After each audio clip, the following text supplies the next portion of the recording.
ರಾಜ್ಯದಲ್ಲಿ ಹಿಂದಿ ಬ್ಯಾನ್ ಮಾಡಲು ರಾಜ್ಯ ಸರ್ಕಾರ ಮುಂದಾಗಿದೆ. ಶಾಲೆಗಳಲ್ಲಿ ಮಕ್ಕಳಿಗೆ ಹಿಂದಿ ಎರಡನೇ ಭಾಷೆಯಾಗಿದೆ. ತ್ರಿಭಾಷಾ ನೀತಿಯನ್ನು ತೆಗೆದುಹಾಕಿ ದ್ವಿಭಾಷಾ ನೀತಿಯನ್ನು ಅಳವಡಿಸಲು ಸರ್ಕಾರ ಮುಂದಾಗಿದೆ.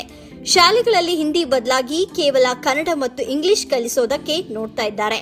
ಈ ಸಂಬಂಧ ರಾಜ್ಯ ಶಿಕ್ಷಣ ನೀತಿ ಆಯೋಗ ಎಸ್ಸಿಪಿ ಸರ್ಕಾರಕ್ಕೆ ಮಹತ್ವದ ರೆಕಮೆಂಡೇಶನ್ ಕೊಟ್ಟಿದೆ. ಸಿಎಂ ಸಿದ್ದರಾಮಯ್ಯ ಕೂಡ ದ್ವಿಭಾಷಾ ನೀತಿಗೆ ಕಮಿಟ್ ಆಗಿದ್ದೇವೆ ಅಂತ ಹೇಳಿದ್ದಾರೆ. ಕಳೆದ 4-5 ತಿಂಗಳಿನಿಂದ ಕರ್ನಾಟಕದಲ್ಲಿ ದ್ವಿಭಾಷಾ ನೀತಿ ಜಾರಿಯಾಗಬೇಕು ಅನ್ನೋ ಕೂಗು ಜೋರಾಗಿತ್ತು.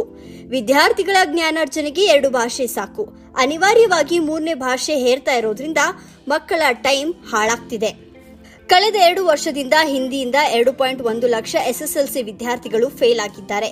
ಹೀಗಾಗಿ ಬೇರೆ ರಾಷ್ಟ್ರಗಳಲ್ಲಿ ಇಲ್ಲದ 3ನೇ ಭಾಷೆ ನಮ್ಮ ರಾಜ್ಯದಲ್ಲಿ ಯಾಕೆ ಫೋರ್ಸ್ ಮಾಡಿ ಹೇಳಿಕೊಡ್ಬೇಕು? ಮಾರ್ಕ್ಸ್ ಕಾರ್ಡ್ಗೂ ಕೂಡ ಬರುತ್ತೆ, ಪರ್ಸೆಂಟೇಜ್ ಕೂಡ ಕೌಂಟ್ ಆಗುತ್ತೆ. ಯಾಕೆ ಎಕ್ಸ್ಟ್ರಾ ಸ್ಟ್ರೆಸ್ ಅನ್ನೋ ಪ್ರಶ್ನೆ ಹುಟ್ಟಿಕೊಂಡಿದೆ. ನಮ್ಮ ನಾಡು ನಮ್ಮ ಆಳ್ವಿಕೆ, 2 ನುಡಿ, ಜಾಗೃತಿಯ ಕಿಡಿ ಅಂತ ಅನೇಕ ಕನ್ನಡ ಪರ ಸಂಘಟನೆಗಳು ಅಭಿಯಾನ ನಡೆಸ್ತಾ ಇದ್ರು. ಹೀಗಾಗಿ ಸರ್ಕಾರಕ್ಕೆ ಮೇಲಿಂದ ಮೇಲೆ ಪ್ರೆಷರ್ಸ್ ಜಾಸ್ತಿ ಆಗ್ತಿತ್ತು.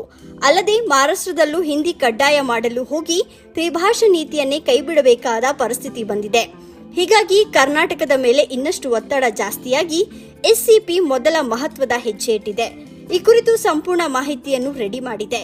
ಶೀಘ್ರವೇ ಸರ್ಕಾರಕ್ಕೆ ಸಲ್ಲಿಸಲು ಎಸ್ಸಿಪಿ ಎಲ್ಲ ರೀತಿಯ ಸಿದ್ಧತೆ ಮಾಡಿಕೊಳ್ಳುತ್ತಿದೆ. ಮತ್ತಿಕೆರೆ ಜೆಪಿ ಪಾರ್ಕ್ ಬಳಿ ಒಂದು 30-40 ಪ್ರೀಮಿಯಂ ರೆಸಿಡೆನ್ಷಿಯಲ್ ಏಕಾತ ಸೈಟ್ ಮಾರಾಟಕ್ಕಿದೆ.